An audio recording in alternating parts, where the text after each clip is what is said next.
Everybody Hates Rand is a Wheel of Time podcast that will contain spoilers for all 14 books. So if you're anti-spoiler, pause this, read all 14 books, and come back. We'll be here, waiting. Our title is a joke and is meant to be taken as such. In the context of this podcast, everybody refers to us and our cat. You are free to feel however you want about Rand, who is a fictional character. Don't DM us. The world is a mess, Dark One stretching out his hand. The dragon's reborn, the fire's been fanned, but everybody hates Rand.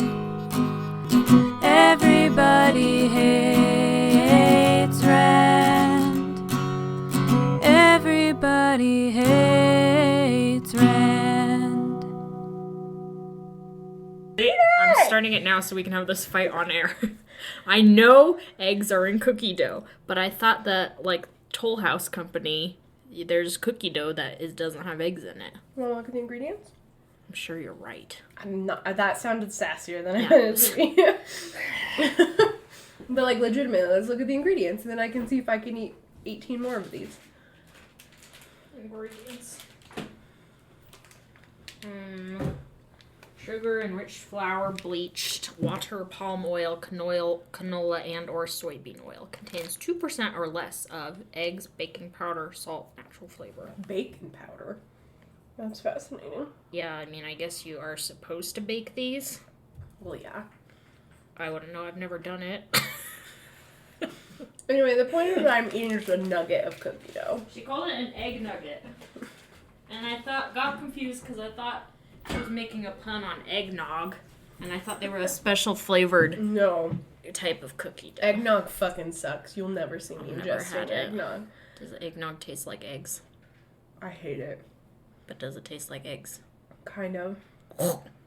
I think anything that tastes like eggs is damned to hell. Eggnog is like a contentious topic at the aviary because Jeff loves eggnog. And he wants to have a whole party about it. Jeff. Convincing certain people, such as myself, that eggnog is a worthwhile beverage. If you have to throw a whole fete to convince people that your beverage of choice would be agreeable to them, then it's not fucking worth it. You don't see me going around proselytizing Diet Coke. Like, I like Diet Coke. You don't have to like Diet Coke. You can like whatever the fuck you want. You should like Diet Coke, though. It's good. Except for on the cruise ship. This is our first time addressing the audience since we got off the ship. Since we disembarked. That's a ship word. Technically, debarked? Debarked. Uh-huh. Debarkation. Yeah, because I know it was the debarkation. I had to go to the debarkation presentation given by Ryan Rose, cruise director, our nemesis. I hate him. Yeah. Ryan Rose, if you're listening, this is your final warning. The number of times I almost assassinated Ryan Rose on the cruise ship. Yeah. I mean, I only saw him like 3 times. But every time it was more... He just would give these announcements that were every 20 minutes.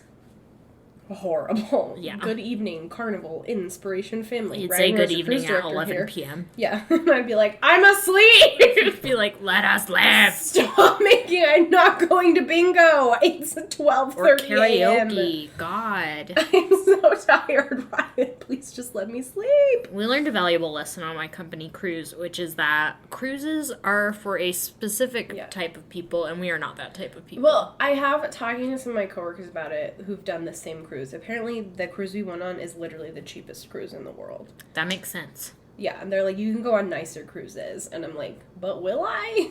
Like, that makes a lot of sense because it was a company cruise. Yeah. The company had to pay for 100 of us plus our plus ones. But I can't fathom how a cruise... I guess the food could be better. Yeah. But I just can't fathom how... If you're making food for a lot of people, it just by necessity is not going to be as good as food for a small quantity. The food was like it never tasted like food. It just sort of was. The closest I came to food, believe it or not, was at Guy Fieri's burger stand. He had a burger stand there. I think Guy Fieri was imprisoned in the bowels of the ship. Maybe. And that they were draining his power. Like, Sad. We have to go back and rescue Guy Fieri. We have to recruit Francisco onto our team, obviously. Francisco was pretty good, but he was also part of the Cruz cult. Yeah, he was part of the Fun Squad. Yeah, literally called the Fun Squad. Have fun, spread love, and we'll see you around the ship. It's just that Francisco is, like, a lot cuter than most of the other Fun Squad. Yeah, Francisco. Well, did you know any other members of the Fun Squad? Yeah, you'd see them around. You could tell because they had, like, Fun Squad shirts. Sally paid way more attention to our surroundings than I did. I literally That's just... standard. That's par for the course. Yeah, that's pretty fucking true. But it's okay, because we keep each other alive in the end. What do I contribute? Emily's like, maybe you should eat. And I'm like, oh, yeah. I'm like, maybe I should eat. And you're like... And I was like, oh, I guess I'll come along and eat. I'll eat. You. My constant need for food and warmth. That cruise ship was so cold. It was very chilly. We could go on this tangent for a long time. I don't have much to say about the dang Shadow Rising, as per usual. I have a few points. Okay. But nothing, like, groundbreaking. It's Nothing just some, time-consuming. Just some stuff that I want to say. Well, I'm excited to get to that. I mean, we have not done nearly enough shenanigans, though. We're only 5 minutes into the recording. So, what other 5 minutes into the recording is technically when we usually give our introduction after I've edited out 9 minutes of shenanigans. So what I'm saying is maybe we get ahead of the game here and just do the introduction. This is Everybody Hates Rand, your friendly neighborhood Wheel of Time podcast. I'm Emily Jushaw. I am Ryan Rose, Chris Director. I'm gonna murder you.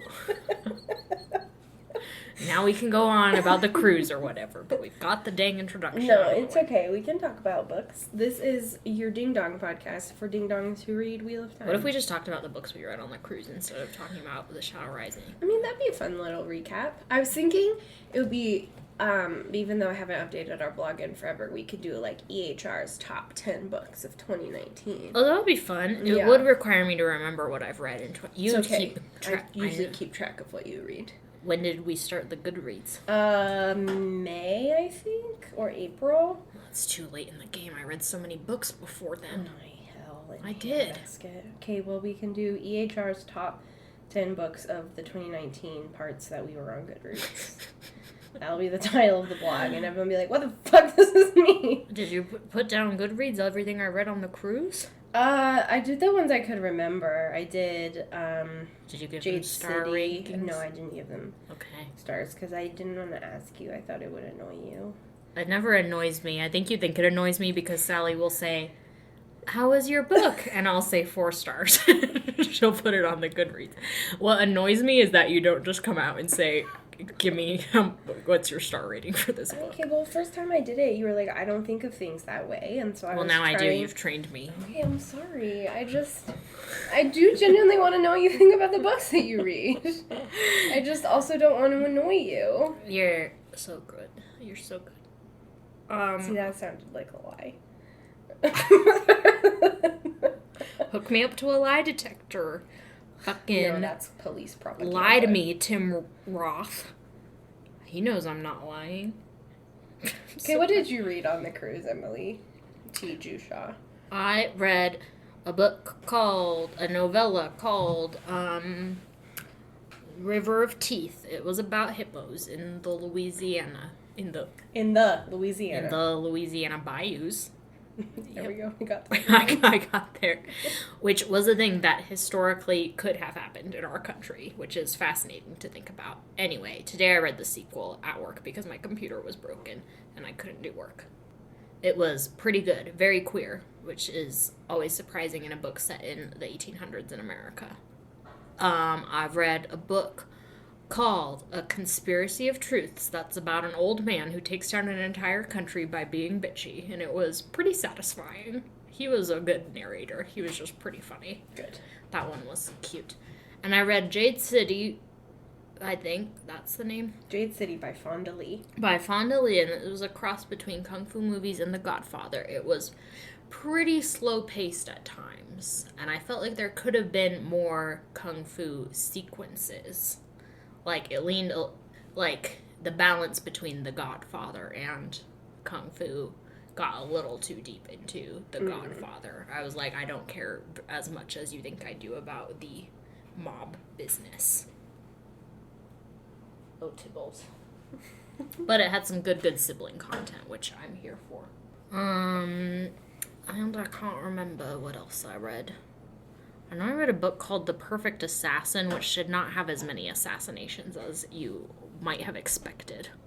Or that I would have liked. So overall, that one got like 2 stars. Okay. And I read a book.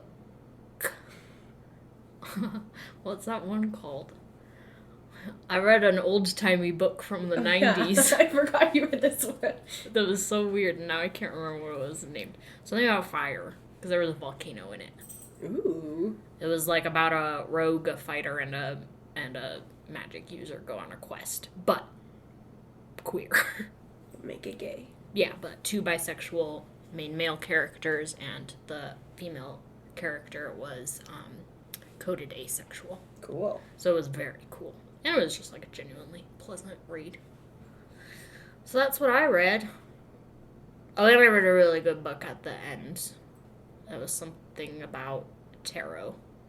And I can't remember what it's called either, but it was my favorite of the books.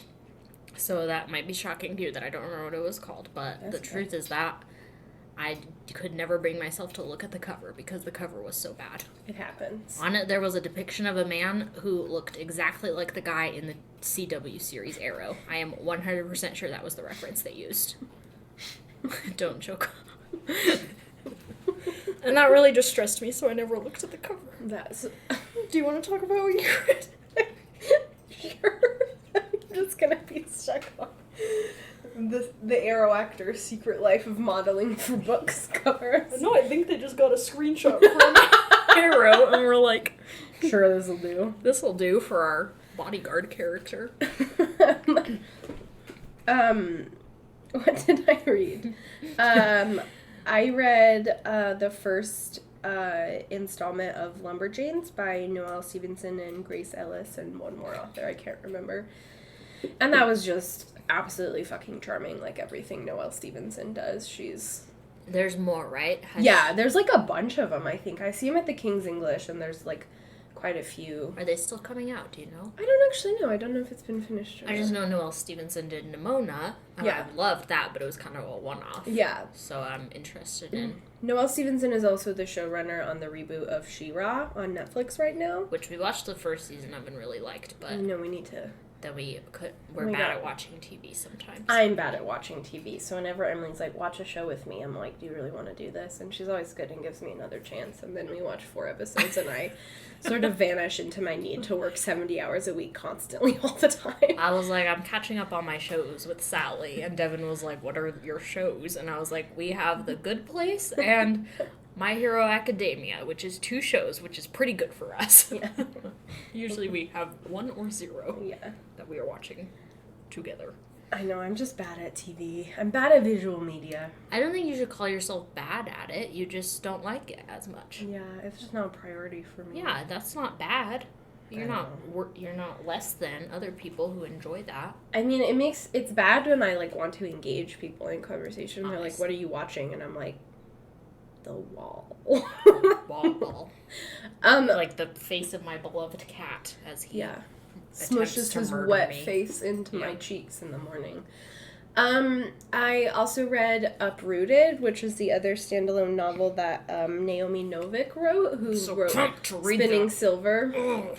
And also the Temeraire series, which I have not read. Don't read the Temeraire series is my general recommendation, unless you have some very niche interests, like our former roommate Lee. Yeah. That really fit right up her alley. And it was very good. It was a lot like Spinning Silver in that it had a lot of fairy tale vibes, and there was a very intelligent and self-assured young woman, and sort of this grumpy eldritch creature. It was very good. I'm still deciding which one I like better. Not that I need to compare them. They're both very different in very good ways, but I really loved Uprooted a lot. It was very good. I'm excited to read that one. And then I read this book called These Witches Don't Burn, which was like cute. It was this little like teen lesbian witchy romance novel, YA. Yeah. And it was, like, cute, but I spent the whole time thinking that the main character was Black or Hispanic. or Latina. I think Hispanic is not the politically correct term. It's okay when you're referring to Spanish-speaking communities. Yeah. I just know there's, like, Hispanic has, like, colonialist implications. I read an article in Teen Vogue, of all places, like a year or so ago, and I need to educate myself more on that. But anyway, I spent the whole time thinking she was a woman of color, and then I looked at the cover art, and everyone was very white, and that kind of turned me off a little bit. Because there was no reason for everybody to be white, as there is always no reason for everybody to be white. Exactly. And it was also just, like, surprisingly violent. The more I think about it, the more upset I am about it. And then I read The Body Is Not an Apology by, I can only remember her first name, which is Sonia. But I really loved that one. It is the one I'd probably recommend the most. It's just very, like, tender and healing. I want to read that. I read Gideon the Ninth by Tasman Muir. It's like a big thing in the fantasy circles at the moment, published by the Wheel of Time's own Tor. Tor. And I really liked it. I really did. I know there's been a little bit of controversy about the author, who apparently wrote some fan fiction that dealt with some potentially pedophilic themes, which is a little upsetting. I found that out after I read the book and was looking through fan art and stuff on Tumblr. They were talking about it. So I haven't done a lot of research into that. But also, the book is, like, marketed and reviewed, and everyone talks about it as it's, like, this great lesbian representation. And, like, the main character, who is a delight, is a huge, dumb lesbian idiot, and I'm obsessed with her. And she, like, talks frequently and openly about her attraction to women. But, like, there's no, like, canonical lesbian romance between... There's, like, a lot of tension between the two main girls, but it's never, like... consummated. I hate to use that word, but in a way that, like... realized, perhaps. Yeah, a way that is, like, realized in a way that would be satisfying to me. Like, in terms of queer representation, I'm so tired of, like, stand-ins for physical contact or, like, relationship defining being the queer content, like... Yeah.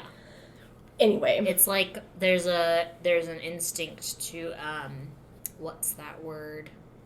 To, like, sanitize queerness in fantasy in the way that, say, Brandon Sanderson says a character prefers men twice, and we count that as gay representation for some reason.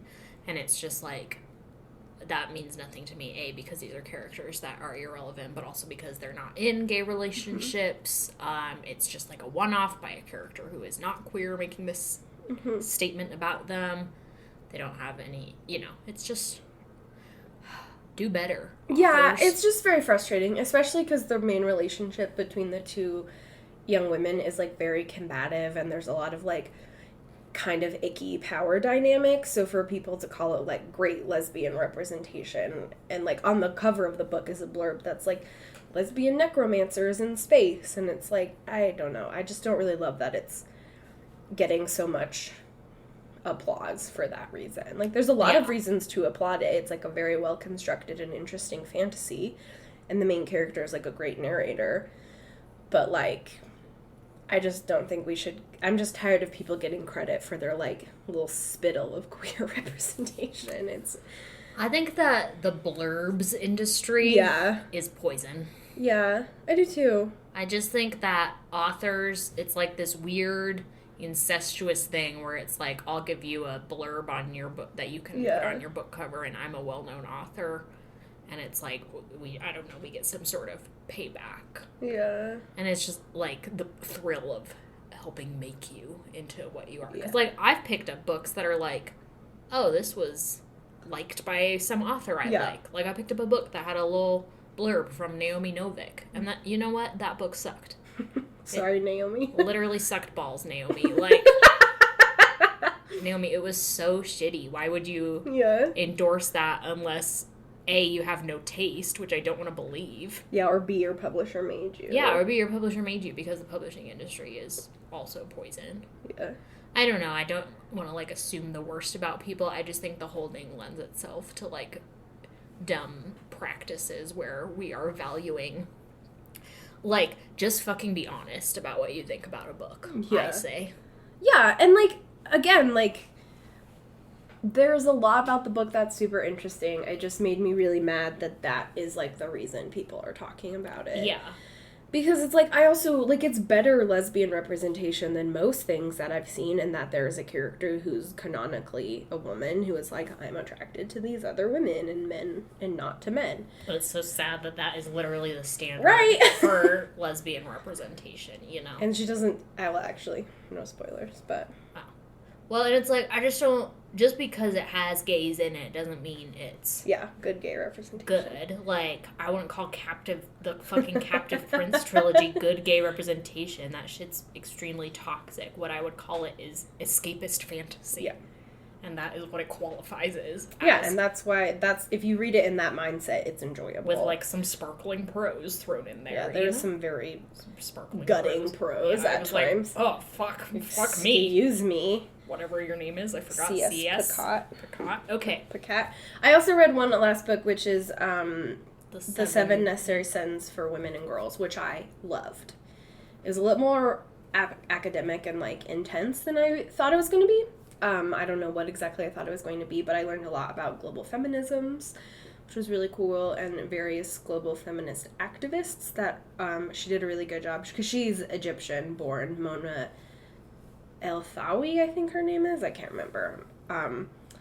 She was born in Egypt and lived in a variety of places in the Middle East, so she did a really great job, obviously not focusing on the United States like most feminists do.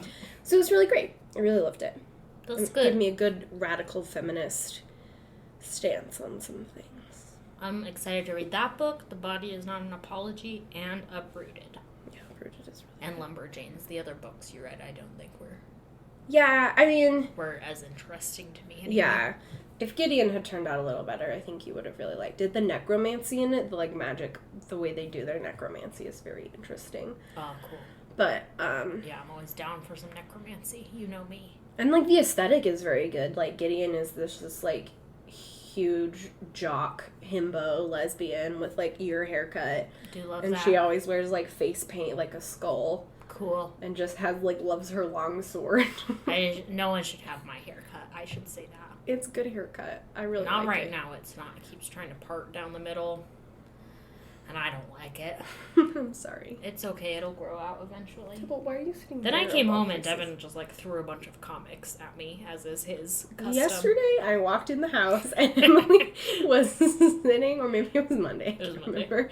Emily was sitting on the couch reading a comic that Devin gave her with just the most horrified and bewildered look on her face. And I was like, what is going on? Ironically, that was one of my favorite comics that he's ever You given just me. looked shocked and It was appalled. very good. It was just, like, about a man who loves his tall wife. I mean, there was, like, superhero shit going on, too, and, like, trauma It's about a recovery. man who loves his tall wife. But mostly it was about a man who loves his tall wife. The other one he gave me he gave me a bunch more, but right now I'm reading Bitch Planet, which is pretty triggering. It's like the whole, so far it's just like a Handmaid's Tale and like, imagine a society where women are oppressed. And I'm like, I don't have to imagine it, bitch, I live there. Like, I don't need to read about it, you know? Yeah. But we'll see, maybe it'll turn out great. Hi, Devin, if you're Devin, listening. if you're listening, which I think you are. He does. I love you, Devin. I love you, Devin. Thanks for watching Die Hard with me last night. Well, really, thank you to Janet for allowing me and Devin to watch Die Hard. Janet last should have come and hung out with me. Anyway, so that was our book roundup of the cruise. Do you want me to imprison him? I just want him to stop being such a piece of shit. He just is. Sally got a printer for did get a Christmas. printer. It's very exciting. Okay, now we can talk about the Wheel of Time. Sorry if you're like, oh my god, there's already talking about the Wheel of Time. It's still 25 minutes into the podcast. You know, no one's forcing you to listen to this. Go away. Oh, okay. That is good stewardship of our listeners. Well, just don't complain to me, is all I'm saying. Okay. Don't seek out Emily. Don't seek out Emily. That's me. Okay, we read 2 chapters, one of which was called Misdirections, which I know because Sally posted an Instagram about it, and I saw the chapter card. Tile. Chapter tile? I usually call them chapter tiles. I don't know what the fuck anyone else No, calls I think them. you're right. And I don't give a shit. Anyway, there are 2 chapters, plot-wise, following Rand and co. as they leave Ruidaean and head toward the Golden Bowl. All Alcardal. Alcardal. Alteradol. Ochre? Is that something? Fried okra. Oh, hey. They're kind of two weird chapters because they alternate in chapter between Rand and Matt multiple times in one instance.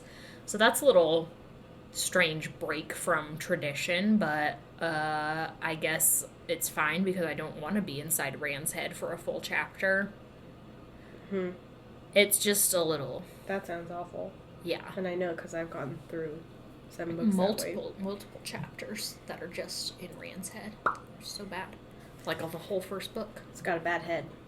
Yeah, he does have... There's a hilarious line where Matt is like, I just wish Rand would decide whether he's crazy or not. I know. He's like, it's getting to bother me personally. He's like, I'm just like, you're just confusing now. I just want... Are you going to be crazy visibly or not? Insane or not? I would just like you to pick a side. I need you to pick a side. And a flip-flopping young man. Which is rich coming from the world's... Flip-Floppiest. Yeah, Flip-Floppiest Boy. Anyway, Rand's whole first segment is all about how annoying it is that Avienda's hanging out with him now, or whatever. He's like, it's obvious that she's been sent to spy on me, but it is also obvious that now she's wearing skirts to seduce me or something. And it's like, you're 50% correct, Rand Althor. And also, so dumb. Yeah, Rand is just such a fascinating character because there are moments like this where his ego and just like his inflated sense of self really comes out of this character that everybody quotes as having so much self-loathing and therefore excusing his actions in that way. And I'm like... Here's a hot take. Self-loathing, still self-centered. Yeah. Like... True. Damn, Emily, your galaxy brain. It's because I've been watching Critical Role, and my least favorite character in that entire thing is just like, I just hate myself so much. And I'm like, stop being selfish. do things for other people. Maybe you'll feel better about yourself. It's true. Calm down. Yeah, I agree. Rand is a very egotistical person. And just the fact that he's like, Avienda has changed her clothes, obviously, to hop on this dick. And it's like, first of all, you absolute fucking idiot. She's dressed like a wise one. Do you not have fucking eyes? I know, she's like, rolls up in uniform. Yeah. And he's like, it's all for me. She could not resist this hunk of sunburned flesh. I know, it's so annoying. This crime against God. Like, I'm too hot. Obviously, she had to put on extremely bulky skirts and an unflattering linen Is it because shirt. she's not standing in a line with the wise I ones? guess. He's just an idiot. He's so stupid. It really pissed me off. I know. But... He's like, Edwine's hair is in 2 braids and it looks dumb. But I'm only saying that because I'm mad at her. And yeah. It's like, Rand, please calm stop down. Commenting on women's bodies. Yeah. Anyway, he basically was just like, and here's what we're doing. We're just moving across the desert. Us, with the wise ones in the middle. There's a wise ones sandwich. Yeah. With Ruark's group and then Couladin's. Tardad? The Tardad, I think? Tardad. Tardad. It's like Crawdad. Eldritch Bliss. Eldritch Bliss. Okay. Yeah, and then the Shido behind the wise ones. Yeah. But my first point that I noticed when I was reading it is that I think they should film part of the Ale Waste in Arches National Park. Oh my god, I was gonna say that. Literally, he's like, all the ground is so broken and there are natural arches and things and there's just big looming mountains in the distance. And I'm like, you're fucking describing Utah, Robert Jordan. That's just what the whole dang state looks like. Go to... Once you get away from the suburbs. Yeah, once you just get past, like... Really, I guess... Springville. Yeah, Springville. Yeah.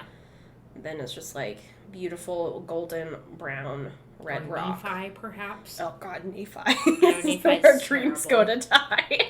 We went to a truck stop there on the way to the Shakespeare Festival. Yeah, we'd always stop there, too. The one combined with the Denny's. Yes. Yep. That one's also where dreams go to die, It's specifically. And I was like, I just want a donut. And my dad was like, here, have a hot dog. And I was like, I hate you. This is not even remotely the right I was food. like, no, Chris. No. But, yeah, they should film it in Arches or Goblin Valley, I think, is the one that's got all those, like, rocks that are, like, yeah, tilted. I went to Goblin Valley on a little weekend trip with my family when I was little. Yeah, so anyway, We Live Time at Amazon Prime or whatever. If you're listening, come to Utah to film the Ale Waste. Yeah. And then pay us to report on it on social media. Yeah, we could do that. I know how to get to Arches National Park.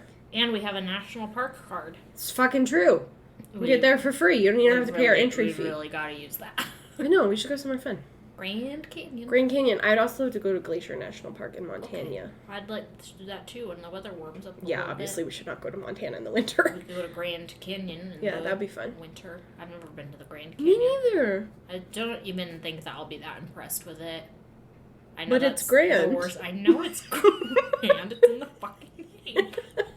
And it's a big fucking canyon. I just What's know not myself, impressive about and I know that I've seen pictures, and so then I'll get there and kind of want there to be more majesty than is represented in the pictures, and I'll just be like, oh, it looks the same. Well, as the we picture. can't get a fucking bird's eye view of it only the way they do on Nat Geo. Isn't there a glass platform? Yeah. There wasn't Percy Jackson.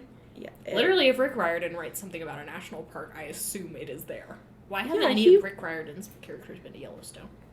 Maybe he's saving it. Don't reveal Maybe his he secrets. is. Next Trials of Apollo. The book. surprise fourth Magnus Chase book takes place in Don't fucking at me! I would love that! Park. I love that series. I know. It's Except it really stumbled at the finish line around some things. But, around Will. well, it didn't have his dad's become gay. Oh, that's right. I remember now. And also just the ending was a little anticlimactic. We Yeah. talked about that. Yeah, the we third did. book was, like, just not as good as the second book. The second book was a fucking work of art. Yeah. Second book was kick-ass, then it got to the third book and it was like, we are no longer going to focus on the core group. Now we're expanding suddenly. All these weirdos. And I was like, no, homie. why aren't you letting my dads kiss? I know, I was like, just let the 5 main characters be the 5 main characters. You Yeah, know? they're so good. 6 if you count the talking sword. Which I always do. Okay, whatever. Anyway, Avienda's like, let me just describe Elaine's body extremely pornographically in front of a lot of strange men. Yeah, and I'm like, girl. And I'm like, I bet Elaine would love that, Avienda. Yeah, it's like, listen, I don't even know where to start on this I know, one. I can't even begin to parse it. But If- Avienda's like, are you not horny? As I described. Are you not horny? Are you not horny? Watching Phoenix. Thumbs down. Fucking Russell Crowe. Are you not horny? Does some groin thrusts. Aw, damn. Title of the episode. Are you all caps? Are you not horny? Anyway, and Rand's like, no, this is uncomfortable. No, Like, this is super uncomfortable because I'm in front of like 3 of my father figures. yeah, and also like 700 strange ale. And also I've got so much shame surrounding women's bodies. Yeah, but it's also like if one of my friends was like, I'm gonna insult the man who you're in love with by graphically describing your hips and breasts, I'd be like, you're dead. I know, like, that You're would be dead such a bitch. betrayal of trust. Yeah. She's like, haven't you seen Elaine in the bath? And Rand is like, fuck, no, I haven't. What? And she's like, damn, someone should have arranged that. And he's like, what are you And talking I'm like, about? like, it's supposed to be like a funny culture clash thing, but it's like, don't have the battleground for culture clash be sex and Women's bodies in women's particular. bodies and just like romantic sexual relationships, because that is always going to turn out poorly for the women involved, especially. Mm-hmm. The men will get off looking, oh yeah, it's fine. Yeah. Men. Who cares? No one's yeah. humiliated there, but anyway, this turned out in a way I wasn't expecting, which was defending Elaine, but God damn it. girl does not deserve to have her entire naked body aired in the Yeah, goddamn it's like desert. it's just awful. And it's like, Avienda, what are you doing? The only funny part about it is that Avienda keeps being like, she told you so much truth in those 2 letters, because that's what Edwene told her to say. Yeah. Edwene doesn't know fuck all. Yeah. And Rand is like, I cannot emphasize this enough to you. Those letters were written by 2 different women. I don't know what to begin. I'm only mad that Robert Jordan didn't give us the text of the letters. I know. It's a real crime against humanity. And I feel like we should write them. We could. Which one do you want to write? I don't know. I could really rip Rand a new one in the angry one, but I don't know. I feel like my prose could never come close to what... That's true. One of us then would have to feign some sort of affection for. Yeah, and I couldn't do that. Anyway, the whole time Rain is just like, God, I wish Min was here, because Min doesn't make me feel uncomfortable, except for the multiple times that she does. Yeah. And it's like, Rand's weird nostalgia for Min is so odd and off-putting, and when it's contrasted with the other two women, it just makes it feel like she is the only actual relationship he has. Yeah. It kind of like... I mean, I don't know. We've all come to the consensus that while we would love if Rand's relationship with his 3 girlfriends was an actual polyamorous relationship, Yeah. we'd all love that, but it isn't. It's just polygamy. Yeah, and I was actually thinking about this a lot because I've been becoming increasingly more interested in, like, ethical non-monogamy and the way that people practice that and the ways that it can, like, function. And it's just, like, there's nothing really, like... ethical. You can't really call it non-monogamy because the 3 women, while they eventually consent, it's like everyone comes to it through a lot of trial. It's just not like everybody walks no one's openly. happy about it. Yeah, like not even Rand, really. Yeah. So it's just Rand like... is miserable with it for 85% of it, yeah, at least. And so it's just like nothing about it can be considered ethical non-monogamy or polyamory. It is legitimately just like straight up and down across the board toxic polygamy. Yeah. And it's just like, also when you combine the fact that Min spends way by far the most screen time with Rand. Yeah. It just becomes this like weirdly like tiered thing where it's like, oh well, Min's the actual wife. Yeah. And Elaine and Aviend are just like his women that he makes babies with. Yeah, side pieces. That he impregnates. Yeah. It's just, as always, disturbing. Anyway, then their group comes across some peddlers in the waste, which we switch over to Matt's point of view, presumably so that we're not in Rand's head when he's like, the Forsaken are here. Are all 4 of them Forsaken? No. The Gleeman is obviously Asmodean. Asmodine. No, it's Asmodean. I just like calling him Asmodean. Okay, I forgot what the joke was there for a minute. I was like, I could no longer parse what was reality I'm pretty sure and what it's was the joke. Asmodean. I just like calling him Asmodean. No, I think it's funny. Asmodine too. Like Ruidine, Asmodine. Asmodine. Anyway, yeah, he's there, and so is Lanfear disguised as the woman peddler. The, like, ugly, quote-unquote ugly one. But you know she's not really ugly because her voice is really pretty, as Matt tells us. Matt's like, frequently. It doesn't match, and it's like, shut the fuck up, Matt. Matt, you piece of shit. And also, shut up, Robert Jordan. Women are not just, like, their parts. Yeah. That if one of them is beautiful, everything. It's all bullshit. Robert Jordan, you're full of shit. You're full of shit, Robert. Bobby. Bullshit. Bullshit Bobby up in here. Bullshit Bobby Jordan. Yeah. And then the main peddler dude who Rand keeps being like, he's a dangerous dude because his eyes don't change. And it's like, that's just a sociopath, Rand. Like, given he's probably a serial killer because he's a dark friend or whatever, but that doesn't mean he's a Forsaken. Look at the extravagantly gay Gleeman over here who's interrogating Matt for information about Ruidaean. Yeah. He's the Forsaken. Yeah. Just because he doesn't have scary eyes. And anyway, the hot lady is also just a dark friend. Yeah. So there are just a couple of dark friends who will be brutally murdered by the end of next book, I believe. I think that's right. Yeah, Spoiler alert, I guess. Short-lived. Just like Lanfear. Man, pieces, bitch. Literally, this entire crew we just meet die by the end of book 5. Rip. Asmodine is the only one I'm a little sad about. Yeah, I know. Asmodine's a fascinating character. I know, bring him back. He was, in fact, the only interesting Forsaken. I love that scene where Matt's like, plotting war in Asmodean, like playing his harp in the background, like Jesus Christ. His music getting increasingly more confused. Yeah. It's like the best scene in the whole series.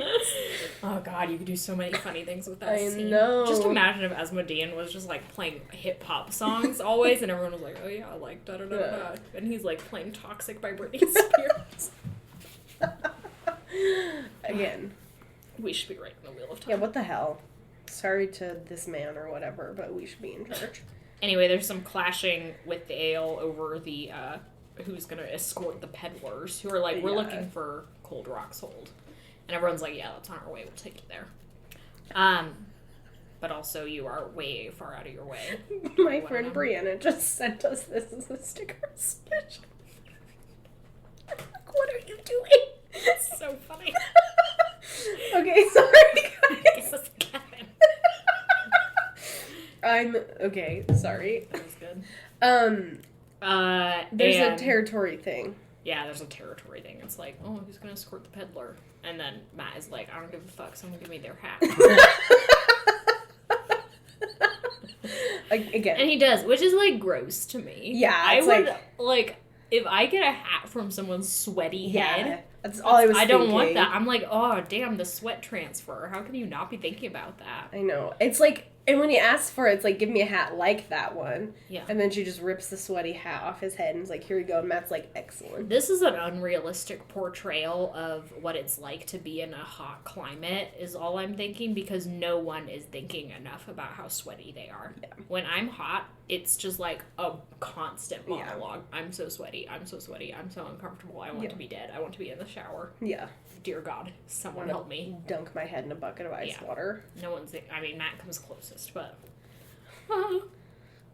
And Matt does comment frequently about how sweaty he is. I know. Matt's just like, I'm fucking sweaty. And it's like... Yeah, Rand's got his coat on because he's like, the layer of sweat keeps me cool. And it's like, that's the smell. Disgusting. Imagine the smell. I don't stink. You need a hygiene talk, Randolph Ford. It's all stink, man. Did anyone ever give you the maturation program? Ew.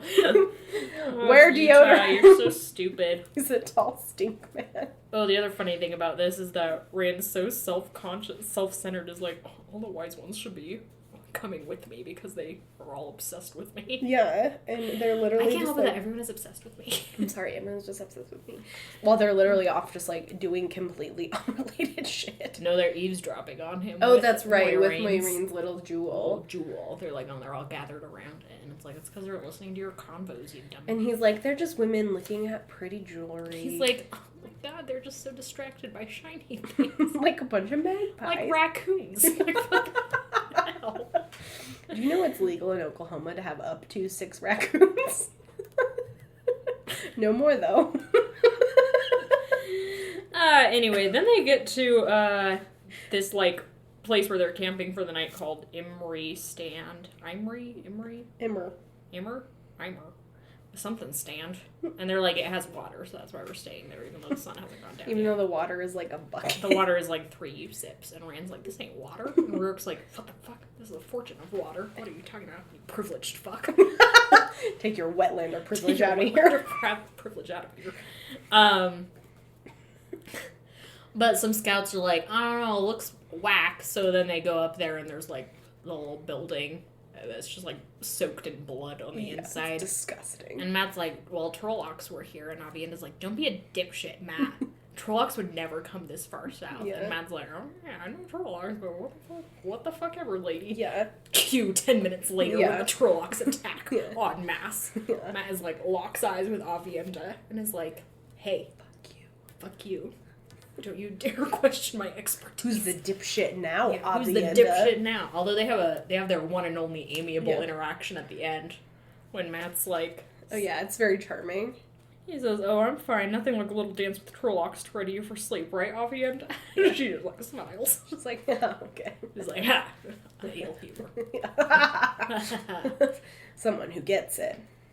Anyway, everyone's like, no worries, we're just gonna camp here. I know, it's super funny. In this clear trap. Yeah, in this clear trap with just, like, Trolloc bodies everywhere. Yeah. Rand's legit like, I am 100% camping with at least 2 of the Forsaken. And he's just like, no big deal. Yeah, he's like... Yeah. NBD, don't worry about the NPCs who are all gonna get slaughtered tonight. I don't care about red shirts. Whatever. And then he has a whole thing where he's like, oh my God, Lan, train me with the sword. Lan, Daddy, please, just fucking train me with the sword.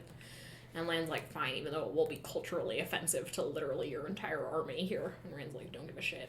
Mm-hmm. And then Rourke's like, you want me to teach you how to use spears? Yeah. God's perfect weapon?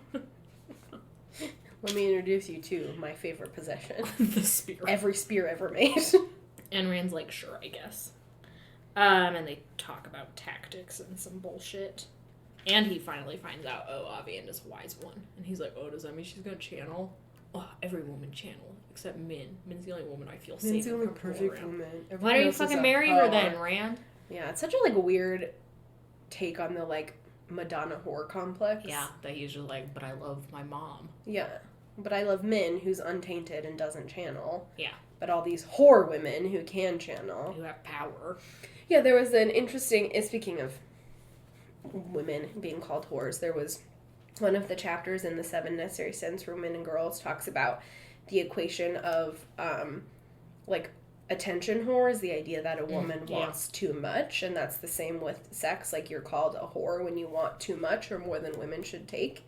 And I feel like that's kind of the vibe you get from channelers. Like, these women are taking too much power away from the natural order. Yeah. Yeah. Just because I want something doesn't mean... Yeah. You know. I feel like that's why a lot of people have problems with Edwene. Yeah. They're like, she's such a... They, like, don't like her character because she's a woman with ambition. Yeah, because she wants shit in life. And yeah, it's like... other than someone's dick. I mean, she does want someone's dick. Yeah, that's unfortunate. I try to forget about that. I know. He just has... It's kind of charming in book 5 when she's just like, I started having sex dreams about him, and then I saw him and was like, sweet, now I can't hop on that dick. Yeah. But then it, like, just devolves into... Yeah. Honestly, if Gawyn was just, like, on screen to be Egg's, like... I literally spent my entire last blog talking about this. I was like, Gawyn had such wasted potential as just, like, a side piece character. Yeah, just as Egg's body. But it's, like, becomes this meta thing where he's like, I deserve to be in the plot more. Yeah. Literally. That's annoying. And you're like, no, you don't. You're not. Just like, how funny would it be if he was just, like, Egg's booty call? Honestly. And he was just, like, this chill, frat himbo. God, I would love if Gawyn was a himbo. And Egg is just like, hello, I need an orgasm. And he's like, come in. I'm here. And she's like, thank you, you can leave now. And he's like, cool. And then he I've just got things fucks to do. off. Yeah. I'm going to play on my Xbox or whatever. Yeah. And she's like, he's perfect. He's a perfect man. Perfect. But instead, he's the worst character ever I know. written. It's so terrible. Anyway, while Rand is chatting with some of the creepy peddlers, Matt starts talking to Asmodine about Ruidine. Matt also tells us now explicitly, oh, check it out, I've got a bunch of dead dudes In my head. Including, like, Asmodean starts, like, declaiming about some battle, and Matt is like, oh, no, it didn't actually happen like that. I was there. And he's like, wait. wait, no, I wasn't. What the fuck? What just happened? It's actually a very charming scene, because the entire time Matt's just like, Thom would do this better. Yeah, he's like, this is a shitty-ass Gleeman. Like, this He is a didn't shitty flourish his Gleeman. cloak. Yeah. He's like, takes no pride in his goddamn work. Yeah, and Asmodean's like, that's right, I'm very depressed. Asmodine's like, first of all, I'm undercover, so jot that down. Jot that fucking down. Asmodine's like, I have to run to fetch my harp. And Matt's like, You don't just have it with you you? don't just have it up your ass? Like,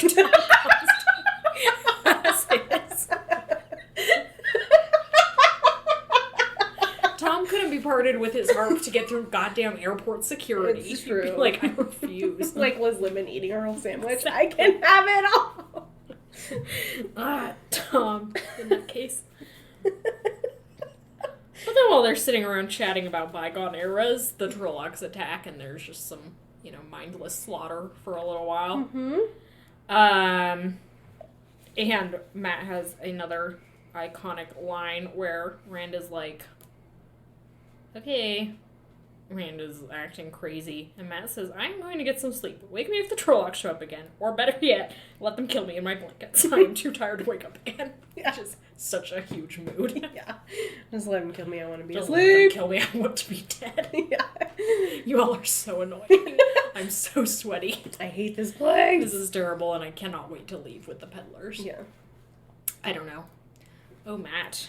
They're just like, these chapters are so frustrating to read because Matt is just such a charming narrator no matter what he's doing, and then Rand, who's just like gloom, death, self-centered. Yeah. Fucking nonsense. And we have Matt, who is, like, embodying what I want, in that he's like, I want to get away from Rand. Yeah. Yeah. But there's this element of violence, like, just compelling him to stay. He Yeah. talks about being held there by Rand, which is just, like, so uncomfortable to think about, because it's like, I don't know, you, like, get the vibe that he is metaphorically being pinned by Rand. Yeah, which is so sad because Matt's entire thing to think about. arc is just about being captured and then striving for freedom in a variety of different ways, and it's really upsetting. Yeah. I just want Matt to be free. I just want Matt to go live his gambling life. Yeah, I just want him to do his little thing. Let him be himself. Anyway, did you have anything else you wanted to say about these chapters? No, I think we got it most in roundabout ways. Okay. Mostly just about Rand's dumbass ego. Yeah. It's really bothering me. It in is. These chapters. Because at one point, Avienda's being rude to him, and he's like, if you don't have any respect for your chief, maybe you can have respect for the Karakarn or whatever. And Ruark's like, listen, bitch. Ruark flips him off and is like, listen. You don't deserve anybody's fucking respect. Yeah, we're not like that. Yeah. We don't believe in monarchies, you dumb fuck. Yeah. But then he's also like, Avienda, I know you're unhappy, but you don't have to be a dick to literally everyone. And Avienda's like, oh, fuck, put in place by my dad. And it's like, Ruark, you're so wise. I wish you were in my life always. Yeah. Why can we just like take Lan out of the narrative and just put you in wherever Lan is? I know, it would be so much better. Anyway, next chapters will be about Elaine and Nynaeve, which is unfortunate. And also some like weird Shanshan shit. Catching up with Edgy Annan. I hate the Shanshan. Bail Doman. Do you like Bail Doman, though? Do you like Bail Doman? Edgy Annan is literally the only Shanshan character that I'm like, I could give a fuck about you. She has some troubling things happen later, though, that are imposed upon her by the narration. She changes her name, because she's like, oh, the shame. Or something. I can't talk about it now. We'll talk about it when we get there. But, that's it. That's it! Thanks to Glenna McKenzie for the use of our theme song. It's so nice. Thank you. Yeah, it slaps. Thank you for bearing with us while we had a week off. That was good. I feel refreshed. I do too. That was the first time we've taken a week off in over a year. Yeah. Almost a year and a half. And I feel like we have more energy. We definitely did this episode. Are You Not Horny? The title of this episode. Are you not horny? Are you not horny? Thank you. Looking towards the future, thank you to everybody who submitted a sticker design for our call for submissions. We're so excited to look at all of them. Yeah, to look at all of them and get that process moving so that we can make some merchandise. So thank you for putting time and energy, your creative pursuits, into our Ding Dong podcast for Ding Dongs. Yeah, thank you for your sticker submissions. Do you have a sign-off? Yeah. Oh. So today, this is another dumb coworker story. This is me being dumb, though. We have our holiday party coming up in January, which is weird, but, like, the holidays are a confusing time, so we always do it in January. And they always do a white elephant, and this year they're doing, like, a board game themed party, and I'm like, I hate everything about this, but I will go because I like my coworkers. And we were talking about the white elephant, and one of my coworkers like, it's close to Valentine's Day. I'll just bring something Valentine themed. And my brain immediately went, like, he's saying Valentine themed must mean, like, sex toy. So I was like, what, like a ball gag? And he was so embarrassed. He was like, no, like a teddy bear. And then I was like, oh my god, what is wrong with me? I'm such a horrible heathen. Why did I just say that at work? Are you not horny? Yeah, it was really upsetting. That's so good. Anyway, I'm an idiot. So good. Alright. Hey, be slutty this time around. Yeah, be slutty. Are you not horny? Goodbye.